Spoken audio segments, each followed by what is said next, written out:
ಇವತ್ತು ಜೀವನದಲ್ಲಿ ಒಂದು ಹೊಸ ಇತಿಹಾಸ ಸನ್ಮಾನ್ಯ ಕುಮಾರಸ್ವಾಮಿಯವರು ಮತ್ತು ಪರಮೇಶ್ವರವರ ನಾಯಕತ್ವದಲ್ಲಿ ಯುವ ನಾಯಕ ಅತ್ಯಂತ ಕ್ರಿಯಾಶೀಲ ಈ ಕೆಲಸವನ್ನು ಅತಿ ಶೀಘ್ರದಲ್ಲಿ ಸುಮಾರು 3 ತಿಂಗಳ ಹಿಂದೆಯೇ ಇದನ್ನು ನಮ್ಮನ್ನೆಲ್ಲ ಕರೆಸಿ ಅತಿ ಶೀಘ್ರವಾಗಿ ಇದನ್ನು ಉದ್ಘಾಟನೆ ಮಾಡಬೇಕಂತ ಎಲ್ಲ ಏರ್ಪಾಟುಗಳನ್ನು ಮಾಡಿ ಅದಕ್ಕೆ ಹಣವನ್ನು ಒದಗಿಸಿದಂಥ ಯುವ ನಾಯಕರು ಉತ್ತಮವಾದಂಥ ಭವಿಷ್ಯವನ್ನು ಹೊಂದಿರುವ ಪ್ರಿಯಾಂಕಾ ಖರ್ಗೆ ಅವರಿಗೆ ನಾವು ವಿಶೇಷವಾಗಿ ಧನ್ಯವಾದಗಳನ್ನು ತಿಳಿಸ್ತೀವಿ. ಈ ಕಾರ್ಯಕ್ರಮ ಇವತ್ತು ಉದ್ಘಾಟನೆ ಮಾಡಿದ್ದಾರೆ ಸನ್ಮಾನ್ಯ ಕುಮಾರಸ್ವಾಮಿಯವರು. ಹಿರಿಯರಾದಂಥ ಮಲ್ಲಿಕಾರ್ಜುನ ಖರ್ಗೆ ಅವರು ಮಾತಾಡಬೇಕಾಗಿದೆ. ಇನ್ನೊಂದು ಬಹಳ ಮುಖ್ಯವಾದಂಥ ಕಾರ್ಯಕ್ರಮಕ್ಕೆ ವಿಶೇಷವಾಗಿ ನಮ್ಮ ಉಪಮುಖ್ಯಮಂತ್ರಿಗಳು ಮತ್ತು ಮುಖ್ಯಮಂತ್ರಿಗಳು ಹೊರಡಬೇಕಾಗಿದೆ.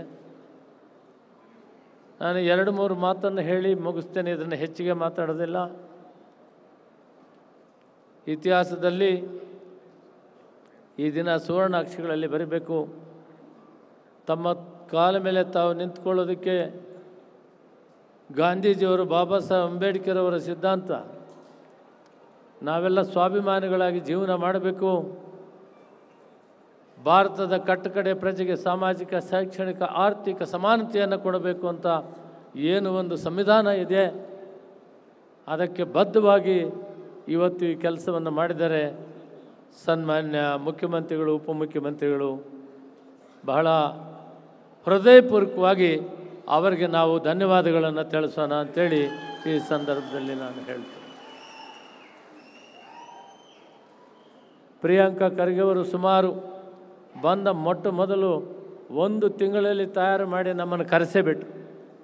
ಯಾವ್ಯಾವ ರೀತಿ ಮಾಡಬೇಕು, ಏನು ಮಾಡಬೇಕು, ನಾವೆಲ್ಲ ಸಮವಾಗಿ ಹಂಚಿಕೊಂಡು ಬದುಕಬೇಕಾಗ್ತದೆ, ಬನ್ನಿ ನಿಮ್ಮ ಸಲಹೆಗಳನ್ನು ಕೊಡಿ ಅಂಥೇಳಿ ಕೇಳಿ ನಮ್ಮನ್ನೆಲ್ಲ ಮೀಟಿಂಗ್ ಕರೆದರು. ನಾವೆಲ್ಲ ದೆಹಲಿಯಿಂದ ಬಂದೀವಿ, ನಾನು, ಚಂದ್ರಪ್ಪ, ಹನುಮಂತಯ್ಯ ಎಲ್ಲ ಕೂಡ. ನಮಗೆ ಭಾಳ ಸಂತೋಷ ಆಯಿತು, ಇಷ್ಟೊಂದು ಕಾಳಜಿ ವಹಿಸಿದ್ದಾರೆ. ಇವತ್ತು 306 ಕೋಟಿ ಕೊಟ್ಟಿದ್ದಾರೆ. ನಾನು ಸನ್ಮಾನ್ಯ ಮುಖ್ಯಮಂತ್ರಿಗಳಲ್ಲಿ, ಉಪಮುಖ್ಯಮಂತ್ರಿಗಳಲ್ಲಿ ಒಂದು ಮನವಿಯನ್ನು ಮಾಡಲಿಕ್ಕೆ ಇಷ್ಟಪಡ್ತೇನೆ. ಈ ವರ್ಷದಲ್ಲಿ ಇನ್ನು ಕೇವಲ 60 ದಿನಗಳು ಉಳಿದಿದೆ. ಮುಂದಿನ ವರ್ಷದಲ್ಲಿ ಅಂಬೇಡ್ಕರ್ ನಿಗಮಕ್ಕೆ 1,000 ಕೋಟಿ, ಆದಿಜಾಂಬವ ನಿಗಮಕ್ಕೆ 1,000 ಕೋಟಿಗಳನ್ನು ಕೊಡುವುದರ ಮುಖಾಂತರ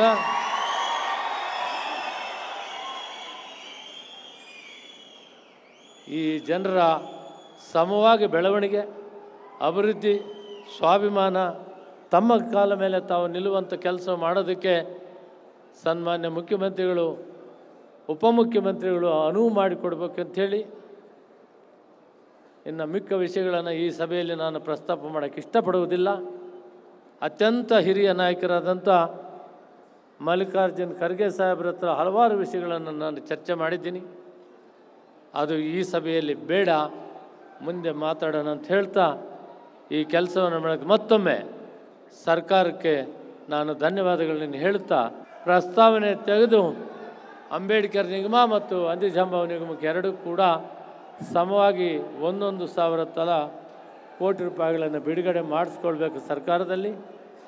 ಸನ್ಮಾನ್ಯ ಉಪಮುಖ್ಯಮಂತ್ರಿಗಳು ಶ್ರದ್ಧೆ ವಹಿಸಬೇಕು, ಮಾನ್ಯ ಮುಖ್ಯಮಂತ್ರಿಗಳು ಈ ಕೆಲಸವನ್ನು ಮಾಡಬೇಕು ಅಂತೇಳಿ ಇವತ್ತು ಈ ಕೆಲಸ ಸುಮಾರು 15 ವರ್ಷಗಳಿಂದ ಆಂಧ್ರ ಪ್ರದೇಶದವರು ವರ್ಗೀಕರಣ ವಿಷಯವನ್ನು ಮಾಡಿ ಕೇಂದ್ರ ಸರ್ಕಾರದಲ್ಲಿ ಇಟ್ಟಿದ್ದಾರೆ. ನೀವು ಪ್ರಸ್ತಾಪ ಮಾಡಿದ್ದಕ್ಕೆ ಅದನ್ನು ಮಾತಾಡ್ತಾ ಇದ್ದೀನಿ. ಆದರೆ ಕೇಂದ್ರ ಸರ್ಕಾರದಲ್ಲಿ ಅತ್ಯಂತ ಬಹುಮತ ಇದ್ದಂಥ BJP ಸರ್ಕಾರದವರು ಆ ಕೆಲಸವನ್ನು ಮಾಡಲಿಲ್ಲ ಅನ್ನೋದು ತಮಗೆ ಮನವರಿಕೆ ಮಾಡಿಕೊಡ್ತೀನಿ. ಇವತ್ತು ಆ ಕೆಲಸವನ್ನು ಮಾಡಬೇಕಾಗಿದ್ದವರು ನಾವಲ್ಲ, BJP ಸರ್ಕಾರ ಕೇಂದ್ರದಲ್ಲಿ ಮಾಡೋದರಲ್ಲಿ ವಿಫಲವಾಗಿದ್ದಾರೆ. ಈ ಸಮಾಜಗಳಿಗೆ ನ್ಯಾಯ ಕೊಟ್ಟಿಲ್ಲ BJPಯವರು ಅನ್ನೋ ವಿಷಯವನ್ನು ನಿಮ್ಮ ಮುಂದೆ ಹೇಳಕ್ಕೆ ಇಷ್ಟಪಡ್ತೀನಿ. ಇತ್ತೀಚೆಗೆ ಎಲ್ಲ ಮೇಲ್ಜಾತಿಗಳಿಗೆ 10% ರಿಸರ್ವೇಷನ್ ಮಾಡಿರೋದನ್ನ ತುಂಬ ಹೃದಯದಿಂದ ಸ್ವಾಗತ ಮಾಡ್ತೀನಿ. ನಾನು ಎಲ್ಲ ಸಾರಿ ಕೂಡ ಇದನ್ನೇ ಹೇಳ್ತಾ ಇದ್ದೆ. ಎಲ್ಲ ವರ್ಗದಲ್ಲಿ ಕೂಡ ಬಡವರಿದ್ದಾರೆ, ಆ ಬಡವರ ನ್ಯಾಯ ಕೊಟ್ಟಾಗೆ ಗಾಂಧೀಜಿಯವರು ಮತ್ತು ಅಂಬೇಡ್ಕರ್ ಅವರ ಕನಸನ್ನು ನನಸಾಗ್ತಾ ಇದೆ ಅಂತ ಆ ಕೆಲಸಕ್ಕೆ ಮೂತಿಗೆ ತುಪ್ಪ ಒರೆಸುವಂಥ ಕೆಲಸವನ್ನು 4 ವರ್ಷ ಆದ ಮೇಲೆ ಚುನಾವಣೆಗೆ ಗಿಮಿಕ್ಸ್ ಮಾಡಿದ್ದಾರೆ. ಇವರು ನಿಜವಾಗಿ ಮಾಡಬೇಕಾಗಿದ್ದರೆ 4 ವರ್ಷದ ಮುಂದೆ ಮಾಡಿದರೆ, ಹಿಂದೆ ಮಾಡಿದರೆ ಆ ಎಲ್ಲರಿಗೂ ಕೂಡ ಫಲ ಸಿಗ್ತಾಯಿತ್ತು.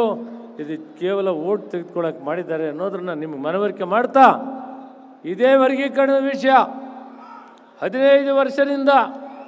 ಆದರೆ BJP ಸರ್ಕಾರ ಯಾವ ರೀತಿ ಇವತ್ತು 10% ಕೊಟ್ಟರು ಅದನ್ನು ನಾನು ಸ್ವಾಗತ ಮಾಡ್ತೀನಿ. ಆ ಕೆಲಸವನ್ನು ಆಂಧ್ರ ಪ್ರದೇಶಕ್ಕೆ ಮಾಡಿದರೆ ಮತ್ತೆ ಕರ್ನಾಟಕಕ್ಕೂ ಬರ್ತಾಯಿತ್ತು. ಅದರಲ್ಲಿ BJP ಸರ್ಕಾರ ವಿಫಲವಾಗಿದೆ ಅನ್ನೋದನ್ನು ಮನವರಿಕೆ ಮಾಡಿಕೊಳ್ಬೇಕು ಅನ್ನೋದನ್ನು ಈ ಸಂದರ್ಭದಲ್ಲಿ ಹೇಳೋಕ್ಕೆ ಇಷ್ಟಪಡ್ತೀನಿ. ನಮ್ಮೆಲ್ಲರ ಹಿರಿಯ ನಾಯಕರಿದ್ದಾರೆ.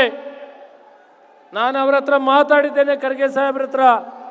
ಸಮಾಧಾನವಾಗಿ ಸದಾಶಿವ ಆಯೋಗವನ್ನು ನಾವೆಲ್ಲ ಒಟ್ಟಿಗೆ ಸೇರಿ ಸನ್ಮಾನ್ಯ ಮುಖ್ಯಮಂತ್ರಿಗಳು, ಉಪಮುಖ್ಯಮಂತ್ರಿಗಳ ಮುಂದೆ ಇಡ್ತೇವೆ. ನಾನು ಖರ್ಗೆ ಅವರ ಮುಖಾಂತರನೇ ಅದನ್ನು ಮಾಡ್ಸೋಕ್ಕೆ ಪ್ರಯತ್ನ ಮಾಡ್ತೀನಿ. ನಮ್ಮಲ್ಲಿ ಭಾಗ ಮಾಡೋಕ್ಕೆ ಅವಕಾಶ ಕೊಡೋದಿಲ್ಲ. ಅದು ಅವ್ರಿಗೆ ಕೀರ್ತಿ ಬರಬೇಕು. ಅವರು ನಮ್ಮ ಹಿರಿಯ ನಾಯಕರು, ಅವರ ಮುಖಾಂತರ ಮಾಡ್ತೀನಿ ಅಂತೇಳಿ ನನ್ನ ಮಾತನ್ನು ಮುಗಿಸ್ತೇನೆ. ಜೈ ಹಿಂದ್, ಜೈ ಕರ್ನಾಟಕ.